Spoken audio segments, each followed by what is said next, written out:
ये इसमें व्यवधान आ रहा है बीच बीच में।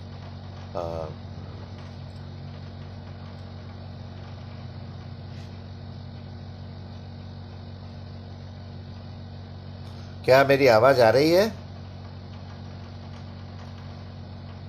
आपका आवाज सुनाई दे रही है?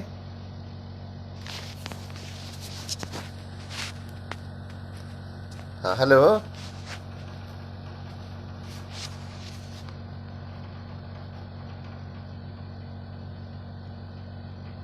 हाँ, हेलो।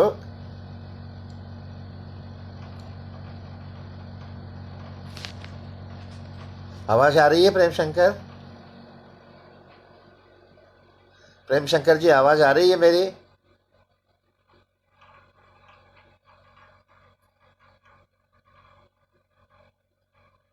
अच्छा जी, हाँ, धन्यवाद।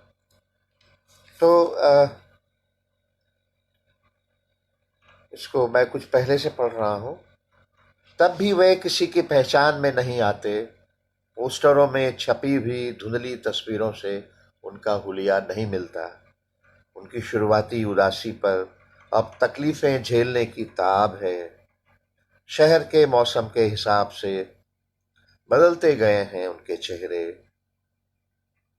कम खाते, कम सोते, कम बोलते, लगातार अपने पते बदलते हुए, सरल और कठिन दिनों को एक जैसा बिताते हुए अब वे एक दूसरी ही दुनिया में हैं, जहां से कुछ कुतूहल के साथ वे अपनी गुमशुदगी के पोस्टर देखते हैं, जिन्हें उनके परेशान माता पिता जब तक छपवाते रहते हैं, और जिनमें अब भी 10 या 12 साल लिखी होती है उनकी उम्र।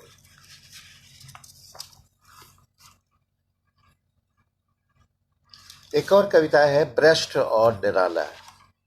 Bertolt Brecht Bertolt Brecht Germany के महान कवि और नाटककार थे, और अनेक लोगों का मानना है नाटककार तो महान थे, और हमारा हिंदी समाज उनसे बहुत अच्छी तरह परिचित है, नाटकों से उनके। और उनकी तो कविता के भी बहुत अनुवाद हुए हैं। तो लेकिन कई लोगों का मानना है कि ब्रेख्ट शायद नाटककार से बड़े एक कवि हैं। उन्होंने कविता को अपना उतना महत्व नहीं दिया बाद में। अन्यथा लोगों का मानना यह है कि शायद वो गोइठे से भी कहीं ज्यादा बड़े कवि हुए होते। तो बहरहाल एक ब्रेख्ट और निराला, इन दो महान कवियों से हमें लगातार प्रेरणा मिलती रहती है, और हम इनको लगातार याद करते रहते हैं। तो ब्रेख्ट और निराला कभी आपस में मिले नहीं, लेकिन इस कविता में एक मिलन बिंदु उनका तैयार कर दिया गया है। एक मिलन बिंदु है उनका, ये कविता उनको मिला दिया गया है इसमें, ब्रेख्ट और निराला। सपने में देखा कोई घर था। घर क्या था? टूटा फूटा सा कमरा एक। कुर्सियां रखी हुई थीं बहुत पुरानी। बैठे थे उन पर बेल्टोल्ट ब्रेख्ट और निराला, वैसे ही जैसे अपनी अपनी तस्वीरों में दिखते थे। निराला अस्त व्यस्त बालों में, गहरी आंखें कहीं दूर देखती। ब्रेस्ट उसी गोल चश्मे में, 2 दिन की उनकी बढ़ी हुई दाढ़ी, और आंखें जैसे काफी दुनिया देख चुकी हों। और आंखें जैसे काफी दुनिया देख चुकी हों। सुना रहे थे कविता आपस में, अभी कुछ और सुनाओ कहते। दोनों बीच बीच में दुनिया के रंग ढंग पर अचरज करते। कहा ब्रेस्ट ने, मैं एक अंधेरे युग में रहता हूं। राला बोले, मैं इसी अंधेरे का ताला खोलने को कहता हूं। फिर कहा राला ने, चारों ओर घना है दुख का जंगल। बोले ब्रेस्ट, मैं रहा खोजता इस दुख का कारण। राला बोले, मैं लड़ा कुलीनों से, ब्राह्मण के घर के व्यंजन छोड़े। जो असली जन हैं समाज के, महंगू और झींगुर जैसे, या इलाहाबाद के पथ की वह मजदूरिन, उन पर जब लिखा मैंने, आलोचक बरसे मुझ पर। कईयों ने कहा मुझे पागल, मरा हूं मैं हजार मरण। कहा ब्रेस्ट ने, पूंजी और ताकत की निर्मम चालों पर मैंने भी कलम चलाई, उनके व्यवहारों को बारीकी से देखा। समाज की तलछट में रहने वाले मुझे सब भले लगे। साधारण की हिम्मत और अच्छाई को दर्ज किया। अत्याचारी से बचने की तरकीब अत्याचारी से बचने की तरकीबें खोजी। कई देश बदले।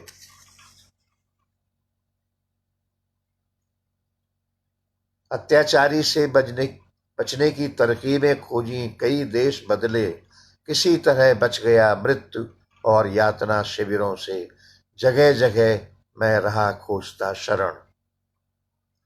कहा निराला ने, जनता की ही तरह कविता की मुक्ति जरूरी है। बोले ब्रेस्ट, जनता की मुक्ति में कविता बची हुई है। दो महाकवि गले मिले। बोले तो महाकवि गले मिले, बोले फिर मिलते हैं। सपने में जाते दिखते थे दोनों ऐसे, जैसे जीवन में साथ रहा हो बरसों से। तो ये कविता ब्रेस्ट और निराला में बहुत सी पंक्तियां, बल्कि ज्यादातर पंक्तियां ऐसी हैं जो उनकी कविताओं से ही ली गई हैं, और वे अपनी कविता पंक्तियों के माध्यम से जैसे आपस में संवाद कर रहे हो। एक अगली कविता है, इसका नाम है दुख। इसमें भी एक संदर्भ है और वो है चेखव, एंटोन चेखव, महान कथाकार रूस के। उनकी कहानी है ग्रीफ, दुख। उसमें एक साइज जो है, एक कोचवान जो है जिसका जवान बेटा मर जाता है, वो इकलौता बेटा है उसका, वो अपना दुख लोगों से कहना चाहता है। और वो जो भी सवारियां उसके बग्घी पर या तांगे पर सवार होती हैं, सवारियां आती हैं, उनमें से किसी से वो ये चाहता है अपना दुख सुनाए कि मेरे साथ ऐसा हुआ है, लेकिन कोई सुनने को तैयार नहीं होता। सब लोग हड़बड़ी में हैं, सब लोग अपने अपने काम पे जा रहे हैं। तो रात में आकर शाम को लौट कर वो फिर उस घोड़े के कान में अपना दुख सुनाता है। ये कहानी हम में से बहुत से लोगों ने पढ़ी है। तो वो इसका एक संदर्भ इसमें है, दुख। मैं धारण करता हूं वे शब्द जो चेखव की कहानी के साइस ने अपने घोड़े से कहे थे। मैं दुख हूं, देर रात को धीरे धीरे लौटता हूं। मुझ में सुख की स्मृतियां भरी हैं। मैं बना हूं रसोई घरों में इकट्ठा हुए आंसुओं के नमक से। लोग छोड़कर जाते हैं अपने घर द्वार, अनजान दुनिया में भटकते निरुद्देश्य, रोटी के बदले में बदल देते अपने नाम और विचार। मैं उनके पीछे पीछे चलता हूँ, सर पर एक गठरी उठाए हुए। मैं थामता हूँ गिरते हुए कपड़ों को, मैं बचाए रखता हूँ खामोशी को। मैं एक विरोध पत्र हूँ जिस पर उनके हस्ताक्षर हैं जो अब नहीं है। मैं सहेज कर रखता हूँ उनके नाम आने वाली चिट्ठियां। मैं दुख हूँ, मुझ में एक धीमी कांपती हुई रोशनी है। मुझ में से गुजरती हैं छायाएं और श्रद्धांजलियां, गुजरते हैं फूलों के हार और संवेदना के वाक्य, जिनमें मुश्किल वक्तों का जिक्र होता है और आने वाले दिनों के बारे में एक उम्मीद जतलाई जाती है।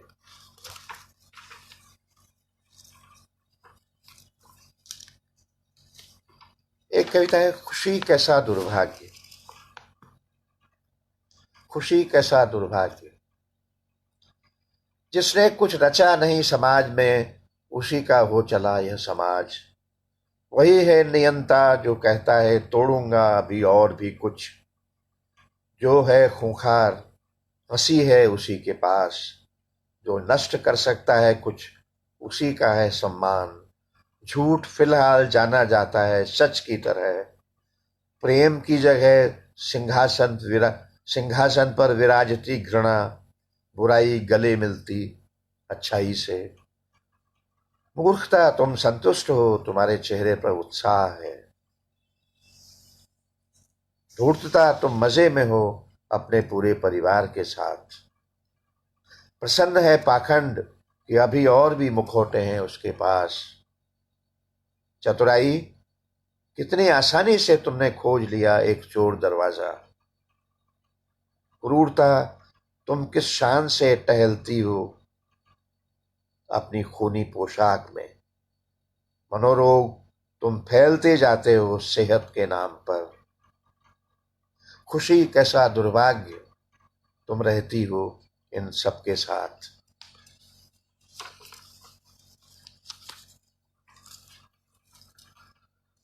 आ, अगली कविता है, मैं आपको गुजरात के मृतक का बयान। ये थोड़ा लंबी है लेकिन गुजरात में सन 2002 में जो मुस्लिमों के खिलाफ जिस व्यापक पैमाने पर हिंसा हुई और जिस तरह लूटपाट और आगजनी हुई, वो हमारे इतिहास का हमारे आज़ाद भारत के इतिहास का एक अत्यंत क्रूर अध्याय है। और उसकी भीषण यादें कभी धुंधली नहीं पड़ेंगी। जो लोग संवेदनशील लोग हैं वो तो उस पर एक कविता है, गुजरात के मृतक का बयान। पहले भी शायद मैं थोड़ा थोड़ा मरता था, बचपन से ही धीरे धीरे जीता, धीरे धीरे मरता था। जीवित रहने की अंतहीन खोज ही था जीवन। जब मुझे जलाकर पूरा मार दिया गया, तब तक मुझे आग के ऐसे इस्तेमाल के बारे में पता भी नहीं था। मैं रंगता था कपड़े ताने बाने, रेशे रेशे, चौराहों पर सजे। आगे जो इसमें वर्णन है ये आमतौर पर मुस्लिम समुदाय इन कामों में लगा होता है, जो समाज के इस तरह की बुनियादी और मामूली मामूली लेकिन बुनियादी काम है, जो मामूली माने जाते हैं लेकिन हैं वे बुनियादी। उन पर हमारे हमारे समाज की बहुत सी चीजें, उसका पूरा ताना बाना, उसकी पूरी खुशियां टिकी रहती हैं। तो मैं रंगता था कपड़े ताने बाने, रेशे रेशे, चौराहों पर सजे आदम कद से भी ऊंचे फिल्मी कदों के विज्ञापन। मरम्मत करता था टूटी फूटी चीजों की, गढ़ता था लकड़ी के हिंडोले और गरबा के रंगीन डांडिए। एल्युमिनियम के तारों से छोटी छोटी साइकिलें बनाता बच्चों के लिए। इसके बदले में मुझे मिल जाती थी एक जोड़ी चप्पल, एक तहमद। दिन भर उसे पहनता, रात को ओढ़ लेता था, आधा अपनी औरत को देता हुआ। मेरी औरत मुझसे पहले ही जला दी गई। मेरी औरत मुझसे पहले ही जला दी गई। वह मुझे बचाने के लिए खड़ी थी मेरे आगे, और मेरे बच्चों का मारा जाना तो पता ही नहीं चला। वे इतने छोटे थे, उनकी कोई चीख भी सुनाई नहीं दी। मेरे हाथों में जो हुनर था, पता नहीं उसका क्या हुआ। मेरे हाथों का ही पता नहीं क्या हुआ। वे अब सिर्फ जले हुए ढांचे हैं, एक जली हुई देह पर चिपके हुए। उनमें जो जीवन था, जो हरकत थी, वही थी उनकी कला। मुझे इस तरह मारा गया जैसे मारे गए हों एक साथ बहुत से दूसरे लोग। मेरे जीवित होने का भी कोई बड़ा मकसद नहीं था, लेकिन मुझे मारा गया इस तरह जैसे मुझे मारना कोई बड़ा मकसद हो। और जब मुझसे पूछा गया तुम कौन हो, क्या छिपाए हुए हो अपने भीतर, एक दुश्मन का नाम, कोई मजहब, कोई तावीज, मैं कुछ कह नहीं पाया। मेरे भीतर कुछ नहीं था। वहां एक रंगरेज था, एक मिस्त्री, एक कारीगर, एक कलाकार, वहाँ एक मयूर था। जब मैं अपने भीतर मरम्मत कर रहा था किसी टूटी हुई चीज की, जब मेरे भीतर दौड़ रहे थे एल्युमिनियम के तारों की साइकिल के नन्हे पहिए, तभी मुझ पर गिरी एक आग, मुझ पर बरसे पत्थर। और आखिरी जब मैंने आखिरी इबादत में अपने हाथ हिलाए, तब तक मुझे पता नहीं था बंदगी का कोई जवाब नहीं आता। अब जबकि मैं मारा जा चुका हूं, मिल चुका हूं मृतकों की मनुष्यता में, जो मनुष्यों से भी ज्यादा सच्ची, ज्यादा स्पंदित है, तुम्हारी जीवित बर्बर दुनिया में न लौटने के लिए मुझे और मत मारो और मत जलाओ न कहने के लिए। अब जबकि मैं महज एक मनुष्याकार हूं, एक मिटा हुआ चेहरा, एक मरा हुआ नाम, तुम जो कुछ हैरत और कुछ खौफ से देखते हो मेरी ओर, क्या पहचानने की कोशिश करते हो? क्या तुम मुझमें अपने किसी स्वजन को खोजते हो, किसी मित्र या परिचित को, या खुद अपने को, अपने चेहरे को लौटते देखते हो किसी चेहरे में? तो ये कविता थी।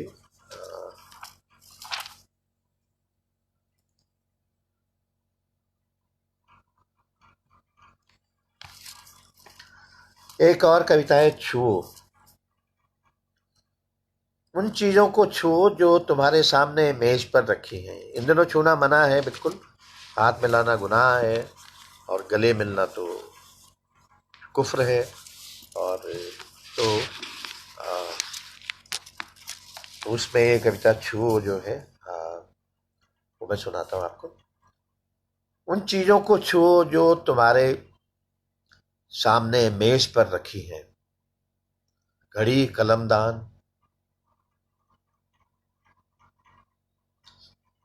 मैं असल में आप लोगों की टिप्पणियां पढ़ने पढ़ने की कोशिश भी कर रहा हूँ, लेकिन वो मुझसे नहीं पढ़ी जा रही हैं, क्योंकि मैं एक रॉ में ही पढ़े दे रहा हूँ। तो अगर मैं फरमाइश पूरी न कर पाऊँ तो मुझे माफ कीजिएगा। छुओ। उन चीजों को छुओ जो तुम्हारे सामने मेज पर रखी हैं, घड़ी, कलमदान, एक पुरानी चिट्ठी, बुद्ध की प्रतिमा, बेर्टोल्ड ब्रेस्ट और चे ग्यावारा की तस्वीरें।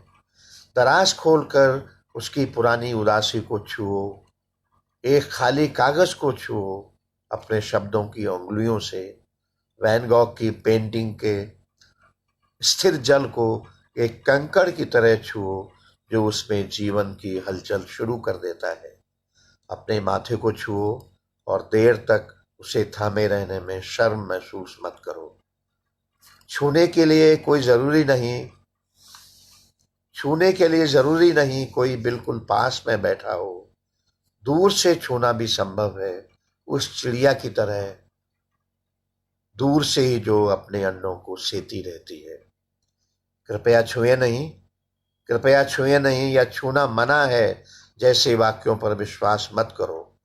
यह लंबे समय से चला आ रहा एक षड्यंत्र है। तमाम धर्मगुरु, ध्वजा, पताका, मुकुट, उत्तरीयधारी, बमबाज, जंगखोर, सबको एक दूसरे से दूर रखने के पक्ष में है। वे जितनी गंदगी, जितना मलबा उगलते हैं, उसे छूकर ही साफ किया जा सकता है। इसलिए भी छुओ, भले ही इससे चीजें उलट पुलट हो जाएं। इस तरह मत छुओ जैसे भगवान, महंत, मठाधीश, भक्त, चेले एक दूसरे के सर और पैर छूते हैं, बल्कि ऐसे छुओ जैसे लंबी घासें चांद तारों को छूने छूने को होती हैं। अपने भीतर जाओ और एक नमी को छुओ, देखो वह बची हुई है या नहीं इस निर्मम समय में। अगली कविताएं, मैं फिर कुछ नई कविताओं की तरफ आता हूँ। मैं देखता हूँ कितना समय हो गया, अभी शायद समय है।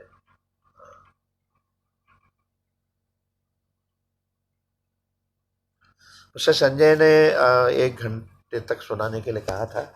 मैं कोशिश करूंगा 1 घंटे। यह नंबर मौजूद नहीं। This number does not exist. जहां भी जाता हूं, जो भी फोन मिलाता हूं, अक्सर एक बेगानी सी आवाज सुनाई देती है, this number does not exist. यह नंबर मौजूद नहीं है। कुछ समय पहले इस नंबर पर मिला करते थे बहुत से लोग, कहते आ जाओ, हम तुम्हें पहचानते हैं, इस अंतरिक्ष में तुम्हारे लिए भी बना दी गई है एक जगह। लेकिन अब वह नंबर मौजूद नहीं है। वह कोई पहले का नंबर था। उन पुराने पतों पर बहुत कम लोग बचे हुए हैं, जहां आहट पाते ही दरवाजे खुल जाते थे। अब घंटी बजाकर देर तक सहमे हुए बाहर खड़े रहना पड़ता है, और आखिरकार जब कोई प्रकट होता है तो मुमकिन है उसका हुलिया बदला हुआ हो, या वह कह दे मैं वह नहीं हूं जिससे तुम बात करते थे, और यह वह नंबर नहीं है जिस पर तुम सुनाते थे अपनी तकलीफ। जहां भी जाता हूं देखता हूं बदल गए हैं नंबर, नक्शे, चेहरे। नामदानों में पड़ी हुई मिलती हैं पुरानी डायरियां, उनके नाम धीरे धीरे पानी में घुलते हुए। अब दूसरे ही नंबर मौजूद हैं, पहले से कहीं ज्यादा तार और बेतार।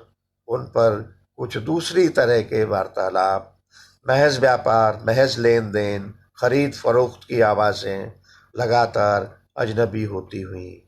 जहां भी जाता हूं हताशा में एक नंबर मिलाता हूं, उस आवाज के बारे में पूछता हूं जो कहती थी दरवाजे खुले हुए हैं, तुम यहां रह सकते हो, चले आओ कुछ देर के लिए, यूं ही कभी भी इस अंतरिक्ष में।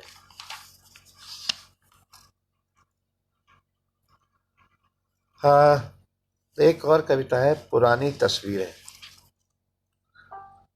पुरानी तस्वीरों में ऐसा क्या है जो जब दिख जाती हैं तो मैं गौर से देखने लगता हूँ। शायद ये एक ही दौर की कविताएं हैं, तो इनमें आपको थोड़ा एक जैसे अनुभव भी मिलेंगे शायद। पुरानी तस्वीरों में ऐसा क्या है जो जब दिख जाती है तो मैं गौर से देखने लगता हूँ। क्या वह सिर्फ एक चमकीली युवावस्था है? सिर पर घने बाल, नाक नक्श कुछ कोमल, आंखें नहीं, सिर पर घने बाल, नाक नक्श कुछ कोमल, जिन पर माता पिता से पैदा होने का एक आभास बचा हुआ है। आंखें जैसे दूर तक देखने की उत्सुकता से भरी हुई, बिना प्रेस किए हुए कपड़े उस दौर के जब जिंदगी ऐसी ही सलवटों में लिपटी हुई थी। इस तस्वीर में मैं हूं अपने वास्तविक रूप में, एक स्वप्न सरीखा, चेहरे पर अपना हृदय लिए हुए, अपने ही जैसे बेफिक्र दोस्तों के साथ, एक हल्के बादल की मानिंद जो कहीं से तैरता हुआ आया है और पल भर के लिए एक कोने में टिक गया है। कहीं कोई कठोरता नहीं, कोई चतुराई नहीं, आंखों में कोई लालच नहीं। यह तस्वीर सुबह एक ढाबे में चाय पीते समय की है। उसके आसपास की दुनिया भी उतनी ही सरल है, चाय के कप, ढाबे और सुबह की तरह। ऐसी कितनी ही तस्वीरें हैं जिन्हें कभी कभी मैं घर आए मेहमानों को दिखलाता हूँ। और अब यह क्या है कि मैं अक्सर तस्वीरें खिंचवाने से कतराता हूँ। खींचने वाले से कहता हूँ रहने दो, मेरा फोटो अच्छा नहीं आता। मैं सतर्क हो जाता हूँ, लगता है जैसे कोई आईना सामने रख दिया गया हो।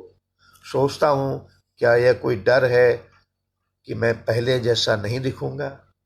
शायद मेरे चेहरे पर इस दुनिया की कठोरताएं झलक उठेंगी, इसकी चतुराइयां और लालच। इन दिनों हर तरफ ऐसी ही चीजों की तस्वीरें ज्यादा दिखाई देती हैं, जिनसे लड़ने की कोशिश में मैं कई बार इन पुरानी तस्वीरों को ही हथियार की तरह उठाने की सोचता हूँ। एक कविता है, टॉर्च। मेरे बचपन के दिनों में एक बार मेरे पिता एक सुंदर सी टॉर्च लाए। मेरे बचपन के दिनों में एक बार मेरे पिता एक सुंदर सी टॉर्च लाए, जिसके शीशे में खांचे बने हुए थे, जैसे आजकल कारों की हेडलाइट में होते हैं। हमारे इलाके में रोशनी की वह पहली मशीन थी जिसकी शहतीर एक चमत्कार की तरह रात को दो हिस्सों में बांट देती थी। एक सुबह मेरी पड़ोस की एक दादी ने पिता से कहा, बेटा इस मशीन से चूल्हा जलाने के लिए थोड़ी सी आग दे दो। पिता ने हंसकर कहा, चाची इसमें आग नहीं होती, सिर्फ उजाला होता है। इसे रात होने पर जलाते हैं और इससे पहाड़ के ऊबड़ खाबड़ रास्ते साफ दिखाई देते हैं। दादी ने कहा, उजाले में थोड़ा आग भी रहती तो कितना अच्छा था। मुझे रात से ही सुबह का चूल्हा जलाने की फिक्र पड़ी रहती है। पिता को कोई जवाब नहीं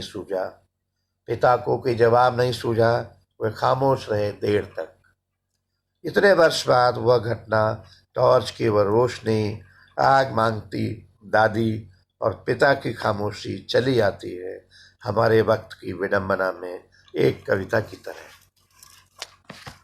तो ये तो एक ये हुआ। मैं कुछ आपको नई कविताएं सुनाता हूँ। मेरा एक संग्रह पिछले दिनों आया है, तो मैं एक कविता, इसका नाम है दिन। वह एक सुंदर दिन था, दूर तक एक हरापन, एक पीलापन, दूर तक लाल, एक नीलापन डगमग चलता हुआ जगह जगह। एक सरल दिन जब धूप में रहस्य जैसा कुछ चमकता था। कुछ कांपता था हवा की गति के साथ साथ, देह के जोड़ों और उंगलियों के पोरों में सरसराता हुआ वह दिन, जब कहीं दूर तक जाना संभव लगता था, किसी असंभव को खोजने के लिए और समझ में न आने वाली चीजों को समझने के लिए। मैंने सोचा यह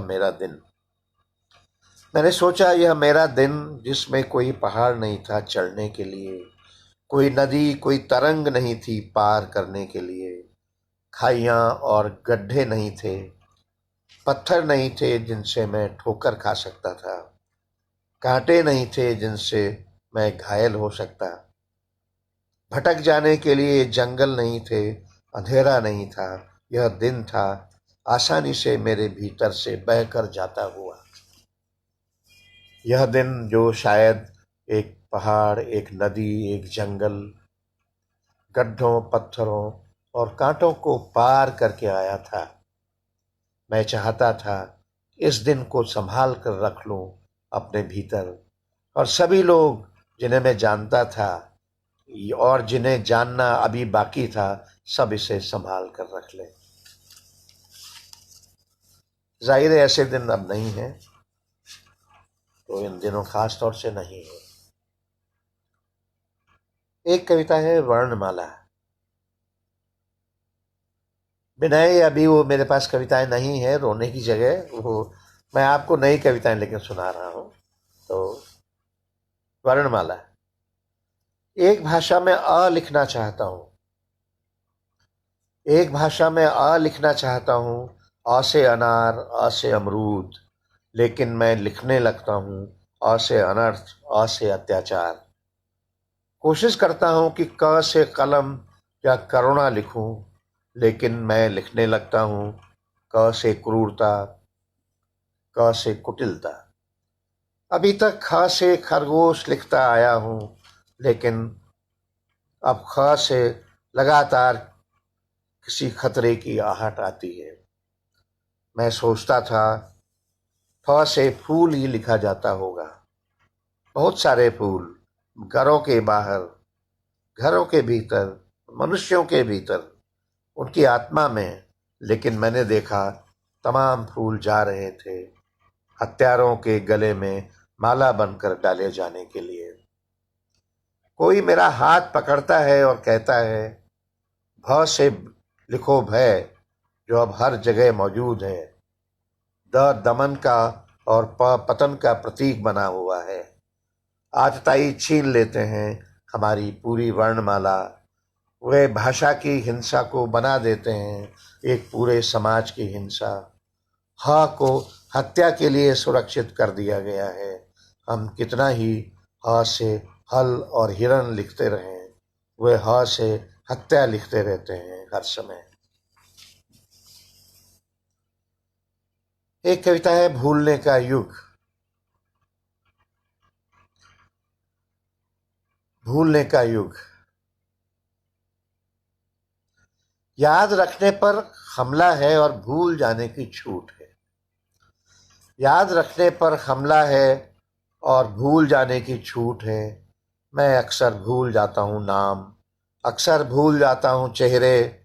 एक आदमी मिलता है बिना चेहरे का एक नाम, एक स्त्री मिलती है बिना नाम का एक चेहरा। कोई पूछता है आपका नाम क्या है, उसे यकीन नहीं होता जब मैं भूला हुआ कुछ याद करने की कोशिश करता हूँ। कुछ देर किसी के साथ बैठता हूँ तो याद नहीं आता उसका नाम, जो कभी एक परचम की तरह फहराता था उस पर। उसका चेहरा लगता है जैसे किसी अनजान जगह की निशानदेही हो। यह भूलने का युग है जैसा कि कहा जाता है।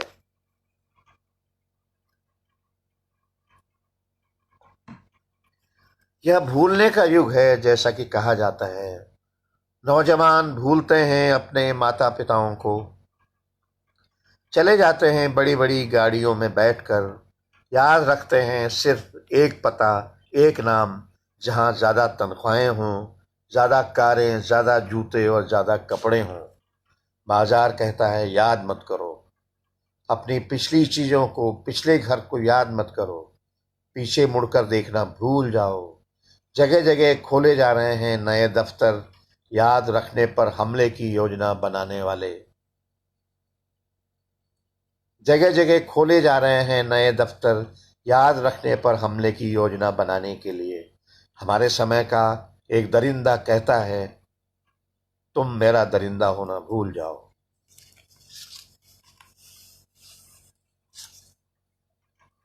एक और कविता है शब्दार्थ। जब भी कोई शब्द लिखता हूँ, मैं थोड़ा ये आपको बता दूं कि जो हमारी राजनीति ने शब्दों को, भाषा को जितना अर्थों से विहीन कर दिया है, शायद किसी दूसरी शक्ति ने नहीं किया है। बाजार ने भी उतना नहीं किया है। मसलन जब हमारे नेता, हमारे समकालीन नेता, इस समय जो सत्ता में बैठे हुए लोग हैं, जब वो कहते हैं कि किसी को डरने की जरूरत नहीं है, तो दरअसल उनका आशय ये होता है कि डरने की जरूरत है, डरो हमसे, हमसे उनको डर लगना चाहिए। जब वो कहते हैं कि हमारे यहाँ प्रेस की स्वतंत्रता है, तो उनका आशय ये होता है कि नहीं है स्वतंत्रता, बल्कि दमन है और हम और दमन करेंगे। जब अंतर्राष्ट्रीय मंचों पर कहते हैं कि हमारे यहाँ कोई दमन नहीं है, तो इसका आशय ये होता है कि दमन है। तो इसको अर्थों का विपर्य हो चुका है हमारी राजनीति ने। बाजार ने किया है, विज्ञापन ने किया है। विज्ञापन झूठ बोलते हैं, बाजार झूठ बोलता है, भूमंडलीकरण की ताकतें झूठ बोलती हैं, और झूठ के आधार पर ही वो अपना चीज़ों पर नियंत्रण करती हैं, सहमति तैयार करती हैं अपनी। विज्ञापन लोगों को सहमत करता है झूठ को जज्ब करने के लिए, झूठ को सच मानने के लिए। लेकिन सबसे अधिक राजनीति ने यह काम किया है। देखिए पिछला चुनाव कितनी गंदी शब्दावली में लड़ा गया, कितनी कितनी गाली गलौज, कितने फाउल वर्ड्स जिनको कहते हैं, कितनी गंदगी भरे शब्द इस्तेमाल किए गए उसमें, और उनको हमने पचा लिया, उनको हमारे समाज ने जज्ब कर लिया। हमारे समाज ने कोई उनके लिए ऐसा नहीं कहा कि नहीं ये हम स्वीकार नहीं करेंगे, जो कि लोकतंत्र की बहुत बड़ी विशेषता है। तो इस राजनीति ने सारी भाषा को, अपने हमारी हिंदी को नष्ट कर दिया है बिल्कुल। तो हिंदी जिस तरह नष्ट हुई है, वो हिंदी प्रदेश की राजनीति के कारण सबसे अधिक नष्ट हुई है। और मुझे उन लेखकों पर आश्चर्य होता है जो कि इस भाषा का साथ देते हैं, और तब भी ये हमारे इस समय के सत्ताधारी जो हैं उनके साथ बने रहते हैं, उनकी गाली गलौज, घृणा और वैमनस्य और हिंसा से भरी हुई भाषा का विरोध नहीं करते हैं। तो ये शब्दार्थ मुझे लगता है कि एक इस तरह की इसमें इसी तरह का अनुभव था इसमें, तो इसको मैं सुना देता हूँ आपको। जब भी कोई शब्द लिखता हूँ लगता है उसमें वह अर्थ नहीं है जिसके लिए उसे लिखा गया था। एक कागज पर पेड़ लिखता हूँ तो यकीन नहीं होता कि उसे पेड़ ही समझा जाएगा, या शायद उसके भीतर पत्तों से भरा हुआ कोई हरा आकार दिखाई देगा। भीतर घुमड़ती हुई एक चीख को आकार देना चाहता हूँ। शब्दकोशों की शरण में जाता हूँ, पर्यायवाची खोजता हूँ, लेकिन जो भी शब्द मिलता है उसमें उसके दृश्य का अंधेरा भरा हुआ होता है, या महज एक खाली आवरण होता है जिसके भीतर का शरीर नष्ट हो चुका है। किसी को पुकारना चाहता हूँ तो उसके शब्द पहले से ही राख की तरह गिरने लगते हैं। बार बार दोहराता हूँ, यह वह शब्द नहीं है जो उसका अर्थ था, यह अर्थ वह नहीं है जो उसका शब्द था। ज्यादातर शब्दों को छोड़कर चले गए हैं उनके अर्थ किसी विपरीत दिशा में। हमारे समय के आतताई उन्हें कहीं दूसरी तरफ हाँक कर ले गए। क्रिया और कर्म के बीच उन्होंने अपनी लंबी चौड़ी बस्तियां बसा ली। कुछ ही शब्द हैं जिनके अर्थ बचे रह गए हैं। भय अब और भी भय है, आतंक और ज्यादा आतंक। प्रेम के भीतर अब प्रेम करते हुए लोग नहीं दिखते। तकलीफ की इबारत की जगह एक क्रूर जश्न का इश्तिहार मिलता है। जब कोई ताकतवर एक नई सुबह का जिक्र करता है तो मुमकिन है अंधेरा घिर रहा हो सकता है वह जो मनुष्य के तौर पर जाना जाता है लंबे समय से मनुष्य नहीं रह गया हो, और जब हम साहस जुटाकर किसी अत्याचारी पुकारेंगे तो शायद वो नाराज न हो बल्कि अपनी प्रशंसा सुनकर मुस्कुरा दे। एक दिन मैंने एक ताकतवर आदमी के सामने जब मनुष्यता का जिक्र किया तो उसने चिढ़ कर कहा, तमाम लोग अपने अपने काम में लगे हुए हैं, लेकिन सिर्फ आप हैं जो मनुष्यता मनुष्यता करते रहते हैं।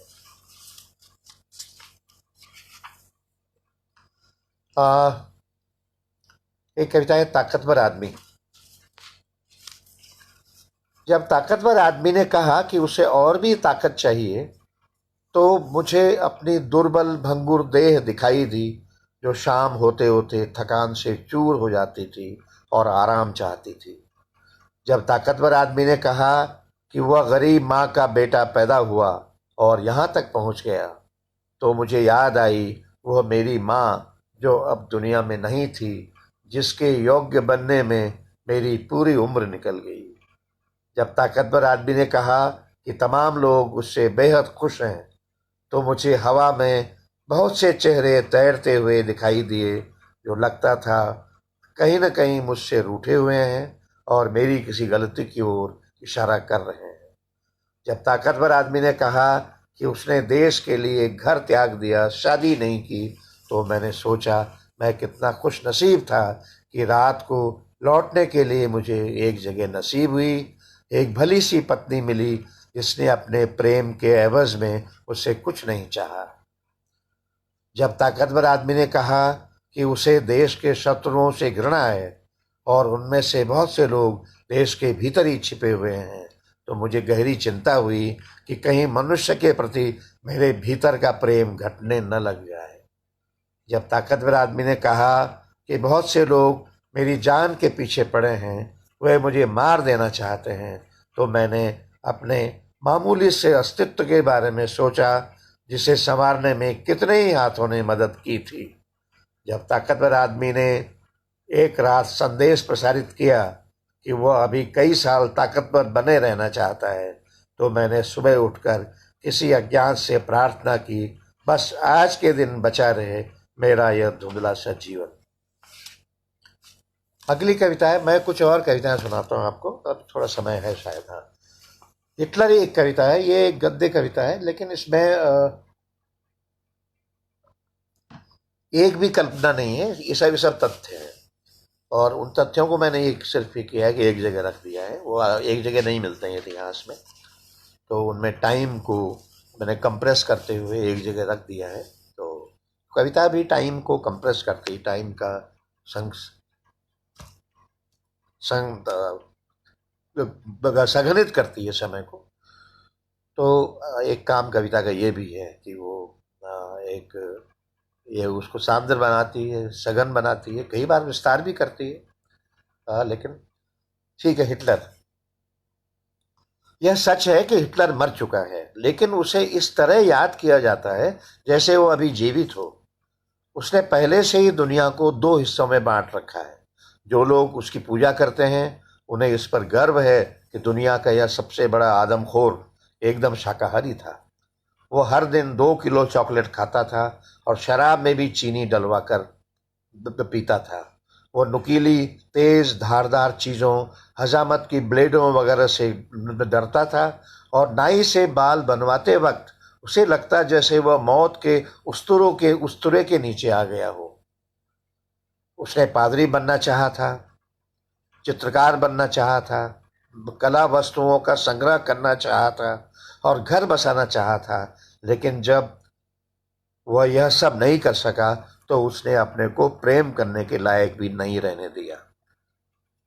कहते हैं कि एक दुर्घटना में उसका एक अंडकोश निकल गया था और शिश्न टेढ़ा और विकृत हो गया था और फिर उसने बिस्तर पर किसी स्त्री के साथ कपड़े नहीं उतारे।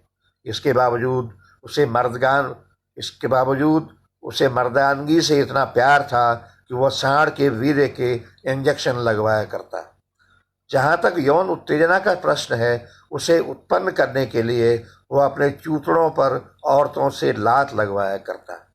वह इस काम के लिए उसने कुछ तीसरे दर्जे की अभिनेत्रियों को बाकायदा नौकरी पर रखा था। खेतों में काम करने के लिए झुकी हुई किसान औरतों के उठे हुए नितंबों को देखने की लत तो उससे कभी छूटी ही नहीं। किशोर उम्र में हिटलर एक सुंदर मासूम यहूदी लड़की से प्रेम करना चाहता था, लेकिन अपनी कायरता के चलते नहीं कर पाया। बाद में वह जिन स्त्रियों के साथ रहा, उनसे वह जैसे अपने पहले प्रेम की नाकामी का बदला लेता रहा और सबको आत्महत्या करनी पड़ी। अंत में बेचारी एफा ब्राउन बची, जो कभी उसकी समूची देह को देख नहीं पाई। वह चाहती थी कि हिटलर उससे बराबरी का बर्ताव करे, उसे बीवी बनाए और सरकारी आयोजनों में अपने साथ बिठाए। दिन में 7 बार श्रृंगार करने के बावजूद हिटलर ने उसे कभी पत्नी नहीं माना। एफा उसकी जिंदगी बदल सकती थी, उसे एक मनुष्य बना सकती थी, लेकिन उसने भी ताकत और अन्याय के पीछे पगलाई हुई औरतों की तरह सिर्फ श्रीमती हिटलर होना चाहा। लिहाजा वह सिर्फ 36 घंटे के लिए उसकी पत्नी बन सकी, जिसके बाद दोनों को मर जाना था। एफा ब्राउन इतिहास की सबसे बदनसीब स्त्री के तौर पर रही, जिसने 2 बार खुदकुशी की असफल कोशिश भी की। हिटलर के साथ उसकी कुछ तस्वीरें बची रह सकती थीं, लेकिन हिटलर ने उन्हें भी नष्ट कर दिया और उन्हें खींचने वाले को सजा के तौर पर युद्ध में भेज दिया। वो इतिहास की त्रासद नायिकाओं में भी जगह नहीं पा सकी, जिनका नाम आने पर लोग थोड़ा अफसोस व्यक्त कर लेते हैं। यह और बात है कि ऐसे बहुत से लोग हैं जिन्हें यकीन है कि हिटलर उनके आसपास या उनके भीतर अब भी जिंदा है।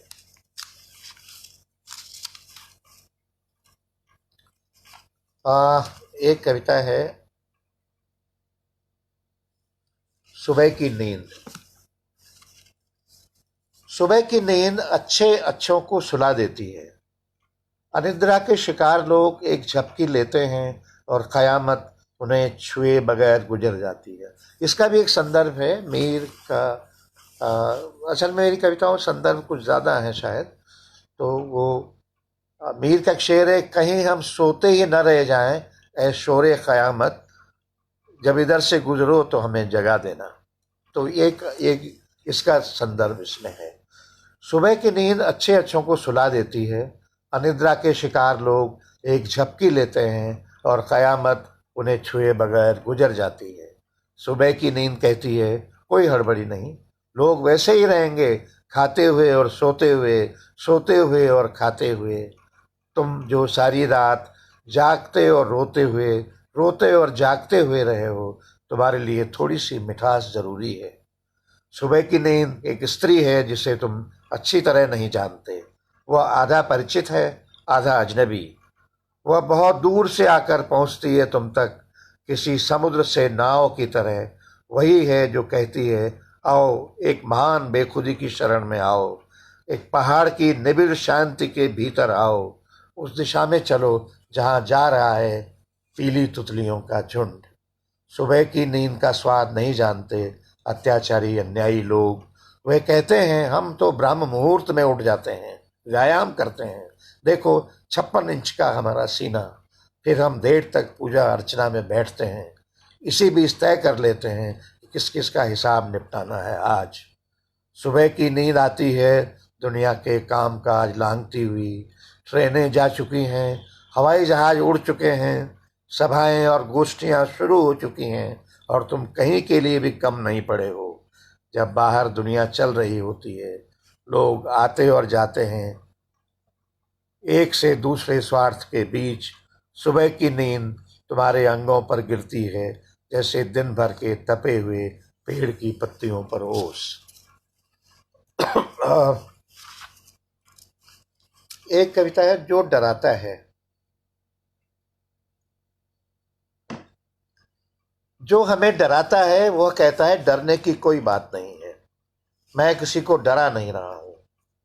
जो हमें डराता है वह हवा में अपनी उंगली तान कर कहता है किसी को डरने की जरूरत नहीं। वह अपनी मुट्ठियां भींच कर हवा में उछालता है और पूछता है तुम डर तो नहीं रहे हो। जो हमें डराता है वह अपनी तीखी ठंडी क्रूर आंखों से घूरता है और देखता है कौन कौन डर रहा है। लोग जब डरने लगते हैं वह खुश होने लगता है और हंसते हुए कहता है डरने की कोई वजह नहीं। जो हमें डराता है वो खुद ही डर जाता है जब वो देखता है कि कोई डर नहीं रहा है। इसी सिलसिले में एक और कविता है, हत्यारों का घोषणा। बस 2-3 मैं और आपको सुनाऊंगा कविताएं। हत्यारों का घोषणा पत्र। हत्यारों का घोषणा पत्र। हम जानते हैं कि हम कितने कुटिल और धूर्त हैं। हम जानते हैं कि हम कितने झूठ बोलते आए हैं।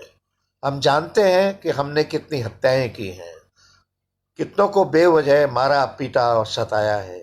औरतों और बच्चों को भी हमने नहीं बख्शा। जब लोग रोते बिलखते थे हम उनके घरों को लूटते थे। चलता रहा हमारा खेल पर्दे पर और पर्दे के पीछे भी। हमसे ज्यादा कौन जान सकता है हमारे कारनामों का कच्चा चिट्ठा। इसीलिए हमें उनकी परवाह नहीं जो जानते हैं हमारी असलियत।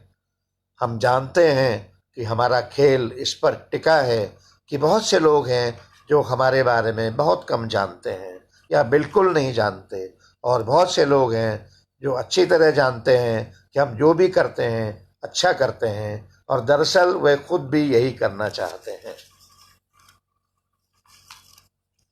एक कविता है, थोड़ा लंबी है, लेकिन मैं इसको सुनाने के लोभ में फंसा हुआ हूँ।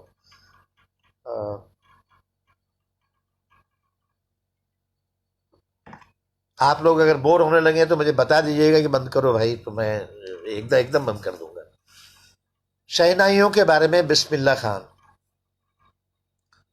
इसमें भी एक खबर है, वो खबर आपको कविता में ही पता चल जाएगी। क्या दशाश्वमेध घाट की पैड़ी पर मेरे संगीत का कोई टुकड़ा अब भी गिरा हुआ होगा?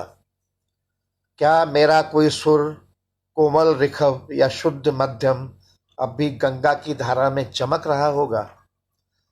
क्या बालाजी के कानों में अब भी गूंजती होगी मेरी तोड़ी या बैरागी भैरव? क्या बनारस की गलियों में बह रही होगी मेरी कजरी किसी देहाती किशोरी की तरह उमकती हुई? मेरी शहनाइयों का कोई मजहब नहीं था। सुबह की इबादत या शाम की नमाज वह एक जैसी कशिश से बचती थीं। सुबह सुबह मैं उनसे ही कहता था बिस्मिल्लाह, फिर याद आता था अरे अपना भी तो है यही नाम बिस्मिल्लाह। पता नहीं कहाँ कहाँ गया मैं, ईरान, तुरान, अमेरिका, यूरोप, हर कहीं बनारस और गंगा को खोजता हुआ, मजहब और मौसीकी के बीच संगत कराता हुआ, मैंने कहा, मैं कैसे बस जाऊं आपके अमेरिका में, जहां न गंगा है, न बनारस, न उसकी तहजीब। जिन्होंने मुझसे कहा इस्लाम में मौसीकी हराम है, उन्हें शहनाई पर बजाकर सुनाया राग भैरव में अल्लाह, और कर दिया हैरान। वह सुर ही है जिससे आदमी पहुंचता है उस तलक, जिसे खुदा कहो, ईश्वर कहो, अल्लाह या कुछ और। अगर इस्लाम में है मौसीकी हराम, तो कैसे पैदा हुए पचासों उस्ताद जिनके नाम से शुरू हुए हिंदुस्तानी संगीत के घराने तमाम? अब्दुल करीम, अब्दुल वहीद, अलादिया, अलाउद्दीन, मंजी, भूरजी, रजब अली, अली अकबर, विलायत, अमीर खां, अमजद, कहाँ तक गिनाऊं नाम। मेरी निगाहों के सामने बदलने लगा था बनारस। भूमंडलीकरण एक प्लास्टिक का नाम था जो जम रहा था जटिल तानों जैसी गलियों में। एक बेसुरापन छा रहा था हर जगह। यह बनारस बास के खामोश होने का दौर था, कथक के थमने और ठुमरी की लय के टूटने का दौर। टूटी हुई रही मेरे नाम की सड़क, मेरे नाम की तख्ती। एक शोर उठा, बनारस अब क्यों बन रहा है, और उसके साथ गिरे हुए मलबे में दबने लगी सुबह बनारस। एक दिन इस क्योतो में मेरी शहनाइयाँ नीलाम हुईं। एक दिन इस क्योतो में मेरी शहनाइयाँ नीलाम हुईं। उन्हें मेरे अपने ही पोते नजरे हसन ने चुराया और सिर्फ एक महंगा मोबाइल खरीदने के लिए बेच दिया, फकत 17,000 रुपए में। उनकी चांदी गला दी गई, उनकी लकड़ी जला दी गई, उनके सुर हुए सिपुर्दे खाक। अच्छा हुआ इस बीच मैं भी रुखसत हो गया। बनारस अब कहाँ रह गई थी मेरे रहने की जगह।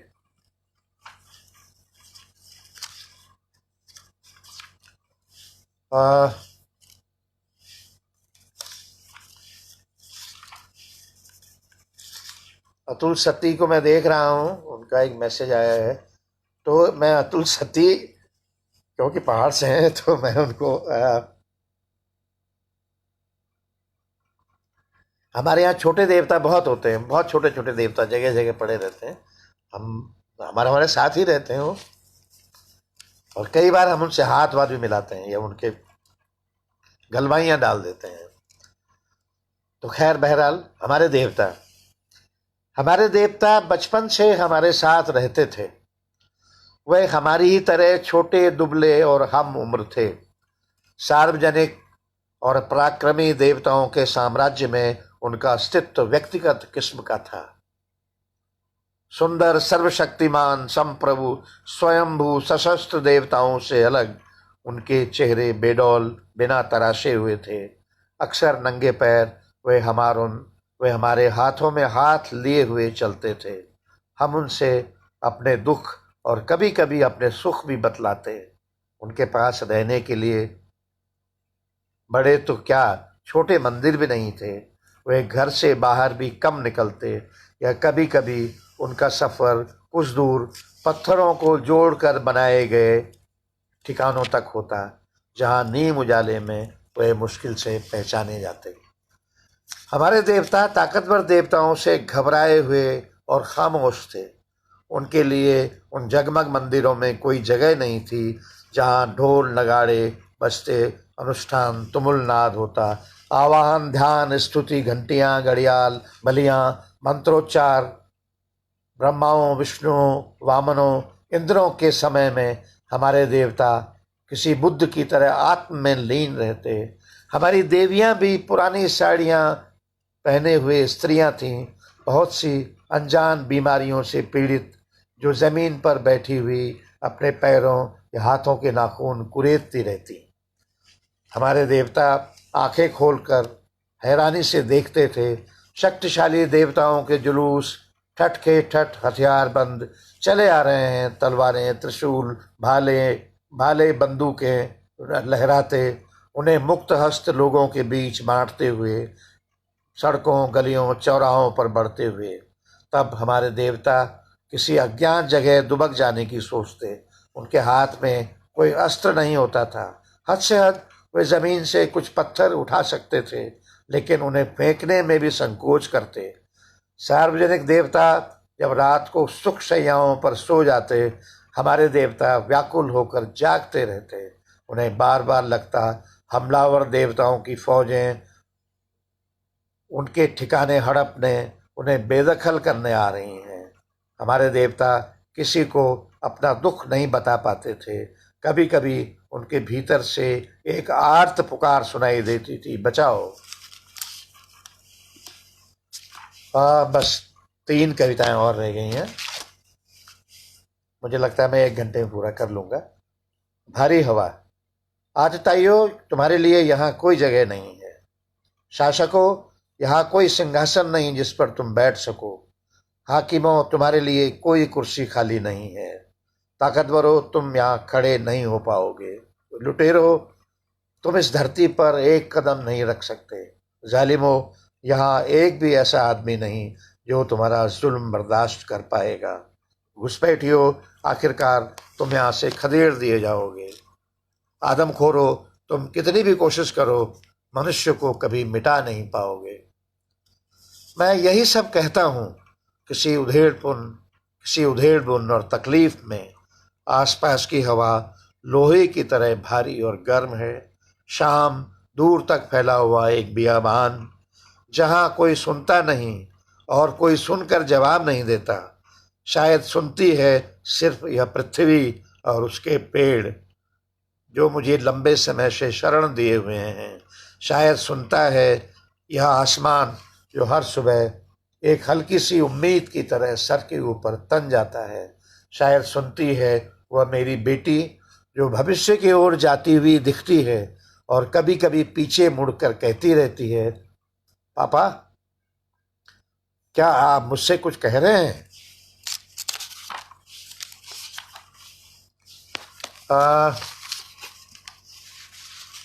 बस मैं आपको एक कविता है, मुक्तिबोध स्मृति 1। ये मैं एक सीरीज लिख रहा था जिसमें 2-3 कविताएं लिख पाया हूं मैं, लेकिन मैं अब लिखूंगा शायद। देखिए, मैं तुमसे कभी मिल नहीं पाया। मेरे साथ के बहुत से लोग तुमसे मिल नहीं पाए। हम सिर्फ उस अंधेरे से मिले जो तुम्हारे जाने के बाद और भी अंधेरा हो गया था। हम उस विकराल जुलूस से मिले जो मृत्यु दल की तरह था और भी ज्यादा विकराल था। हमने डोमाजी उस्ताद को देखा जो उस शोभा यात्रा में आगे आगे चलता था, बल्कि अब कई डोमाजी उस्ताद थे, छोटे छोटे बगलगीर चलते हुए। और कोई था जो दिखाई नहीं देता था, जो सिर्फ सुनाई देता था। जिंदगी के अंधेरे कमरों में बेचैन चक्कर लगाता था बार बार, लेकिन उसे दर्ज करने वाला अब कोई नहीं था। 2 कविताएं और हैं। एक तो उस स्त्री का प्रेम। वह स्त्री पता नहीं कहाँ होगी जिसने मुझसे कहा था, वह तमाम स्त्रियां जो कभी तुम्हें प्यार करेंगी मेरे भीतर से ही निकल कर आई होंगी, और तुम जो प्रेम मुझसे करोगे उसे उन तमाम स्त्रियों से ही कर रहे होगे, और तुम उनसे जो प्रेम करोगे उसे तुम मुझसे कर रहे होगे। यह जानना कठिन है कि वह स्त्री कहाँ होगी जो अपना सारा प्रेम मेरे भीतर छोड़कर अकेली चली गई, और यह भ्रम बना रहा कि वह कहीं आसपास ही है। और कई बार उसके होने की आवाज भी आती थी। हवा उसके स्पंदनों से भरी हुई होती थी, उसके स्पर्श उड़ते हुए आते थे। चलते चलते अचानक उसकी आत्मा दिखाई दे जाती थी, उतरते हुए अंधेरे में एक खिले हुए फूल की तरह। बाद में जिन स्त्रियों से मुलाकात हुई उन्होंने मुझसे प्रेम नहीं किया। शायद मुझे उन्होंने इसके योग्य नहीं समझा। मैंने देखा वह सिर्फ उस पहली स्त्री को याद करती थीं, उसी की आहट सुनती थीं, उसी के स्पंदनों से भरी हुई होती थीं, उसी के स्पर्शों को पहने हुए रहती थीं, उसी को देखती रहती थीं, अंधेरे में खिले हुए एक फूल की तरह। अंत में मैं आपको एक कविता सुनाता हूँ। एक काफल पानी जहाँ मेरा जन्म हुआ, काफल एक पेड़ होता है जो अब ख़त्म हो रहे हैं लगातार वो पेड़। तो मैं अपने गांव जन्म स्थान पर एक कुछ श्रृंखला लिखना चाह रहा था। कुछ कविताएं मैंने लिखी हैं, कुछ अधूरी आधी अधूरी हैं, जैसे कि होता है। पूरी कविताएं में दरअसल अधूरी ही होती हैं, वो कभी पूरी होती नहीं हैं। क्योंकि आज मुझे लग रहा है कि अगर मैं इनमें से आज होता तो मैंने शायद बहुत सारी कविताओं को नए ढंग से लिखा होता। हो सकता है 5 साल के बाद मैं और कुछ सोचूं या आज की कविताएं फालतू लगने लगें। ये कविता की प्रक्रिया है। तो हमारे इलाके में भूत बहुत होते हैं क्योंकि अंधेरा बहुत ज़्यादा होता है और पहाड़ी इलाका है, दुर्गम इलाके हैं और दुर्गम इलाके रहस्यमय होते ही हैं। तो वो एक अंधेरा बहुत ज़्यादा होता है और लोगों में अशिक्षा भी है, उसके चलते भी अंधविश्वास हैं। तो भूत प्रेत की कहानी, हालांकि भूत प्रेत दुनिया में सभी जगह हैं और उनका इलाज करने वालों का व्यापार भी चलता रहता है। तो बहरहाल एक भूत, असल में भूतों में भी वर्ग विभाजन है। वर्ग विभाजन सिर्फ हमारे समाज में ही नहीं है बल्कि भूतों के बीच भी है। जो अजीवित लोग हैं, जो अशरीरी लोग इनको कहा जाता है, उनमें वर्ग विभाजन है। क्योंकि जो अमीर लोगों की मृत्यु जब होती है या किसी की परिपक्व उम्र में जब मृत्यु होती है तो वह आमतौर पर देवता का दर्जा पा जाते हैं धीरे धीरे। 1-2 साल के बाद लोग कहने लगता है कि देवता है, ये यहाँ उस देवता की धार है, ये देवता का पत्थर है, देवता का पहाड़ है। लेकिन जो लोग दलित समाज के, जिन्हें हरिजन कहा जाता था, या दलित उपेक्षित उत्पीड़ित समाज के जो लोग होते हैं, गरीब लोग होते हैं, वो तो सीधे ही भूत बनते हैं। उनको तो उनके देवता बनने के चांसेस बहुत कम रहते हैं। जो अकाल मृत्यु के शिकार होते हैं वो लोग भी भूत बन जाते हैं। तो इसमें एक और संदर्भ है, शुरू का पेड़ इसमें आता है। शुरू, तो ये शुरू हिंदी का शुरू नहीं बल्कि शुरू है और पहाड़ में कैक्टस के पेड़ को शुरू कहते हैं हम लोग। तो यह ऐसा भूत है जो देवता बनते बनते रह गया। जब भी भूत देवता बनने को होते हैं यह हमेशा पिछड़ जाता है, हमेशा का फिसड्डी। जब यह मनुष्य था तब भी ऐसा ही था। बचपन में कक्षा में इसे सबसे पीछे बिठाया जाता था, कई बार फेल भी हुआ। स्कूल में गांव से चुराकर सेब और नाशपाती लाता, अध्यापकों की आंख बचाकर उन्हें बच्चों में बेचता और शाम को उस पैसे से घर के लिए राशन ले जाता। इसे बीड़ी सिगरेट की लत भी लग गई और एक दिन पिता ने इसका स्कूल छुड़वा दिया। इसकी मृत्यु होने की खबर तभी लगी जब यह भूत बन गया। अब यह यहाँ रहता है, एक चबूतरे पर, पीपल और सुरू के पेड़ों के नीचे, वहाँ जहाँ से गांव के दिखने की शुरुआत होती है। बुरी आदतों वाले इस भूत को सब जानते हैं। यहाँ से गुजरने वाले जब थक कर यहाँ आराम करने के लिए बैठते हैं तो इसके लिए बीड़ी सिगरेट और अगर उनके पास हो तो शराब की कुछ बूंदें भी छोड़ देते हैं। अगर नहीं छोड़ें तो यह नुकसान कर सकता है। इसकी अनदेखी करने पर किसको क्या क्या भुगतना पड़ा, इसके भी कई किस्से प्रचलित हैं। हालांकि इसकी नुकसान पहुंचाने की जो भी ताकत है वो देवताओं के मुकाबले बहुत कम है। अंत में मैं इसी श्रृंखला की एक और कविता से इसका समापन करूंगा, क्योंकि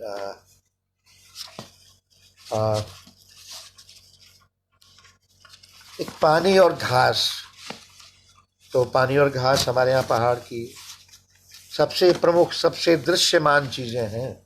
हालांकि पानी तो बहुत कम हो गया है, तो लेकिन घास भी कम हो रही है, लेकिन पानी और घास रात में बढ़ती है। इसका अटूट रिश्ता है पानी और घास का। पानी और घास रात में बढ़ती है जब आसपास निर्जन होता है। रात में देखना संभव होता तो उसे बढ़ते हुए देखा जा सकता था। दिन में कोई उसे बढ़ते हुए देख नहीं सकता, लेकिन सुबह जब लोग उठते हैं तो देखते हैं वह कुछ और लंबी हो गई है, कुछ और फैल गई है। कल जहाँ सिर्फ बंजर था वहाँ भी कुछ उग आई है। रात का उन्मुक्त पानी घास के बीच बहता रहता है। उसकी आवाज़ रात को एक थरथराहट से भर देती है और हवा में घास एक घास से एक धीमी आदिवासी गंध उठती है। घास के लिए पानी जितना तरल हो अच्छा है। घास को घास के लिए पानी जितना तरल हो उतना अच्छा है। घास को पानी को घास की हरी मांसलता पसंद है। रात उनका स्थायी पता है। पानी और घास एक शाश्वत प्रेम कथा के पात्र हैं। बहुत धन्यवाद आप सब लोगों को। बहुत मुझे लगता है 1 घंटे से ज़्यादा समय हो गया और मैं संजय जोशी और समकालीन जनमत के लोग, रामजी भाई, मीना जी, ये सब हमारे कॉमरेड और द ग्रुप और जश्न और समकालीन जनमत के जितने भी सदस्य हैं, खास तौर से संजय को, जो कि मुझे लगता है बहुत मेहनत से और बहुत लगन के साथ इस ऐसे तमाम कामों में जुटे हैं। मैं और आप सब लोगों को जिन्होंने मुझे सुना और अपनी प्रतिक्रिया दी, आप आलोचना भी करते तब भी मुझे अच्छा लगता, क्योंकि आलोचना से परे कोई नहीं है। तो मैं बहुत आभारी हूँ और आपका सबका बहुत धन्यवाद कि आपने मुझे इतने धैर्य से सुना। मैं अच्छा वाचक नहीं हूँ, मैं अच्छा अपनी कविताओं बहुत अच्छे से पढ़ नहीं पाता हूँ। दूसरों की कविता मैं शायद बेहतर ढंग से पढ़ता हूँ। तो मुझे उम्मीद है कि मैं कभी आपको दूसरे लोगों की, अपने सब प्रिय कवियों की कविताएं भी सुनाऊंगा। तो धन्यवाद कॉमरेड आप सबका और सारे साथियों का बहुत धन्यवाद। सलाम।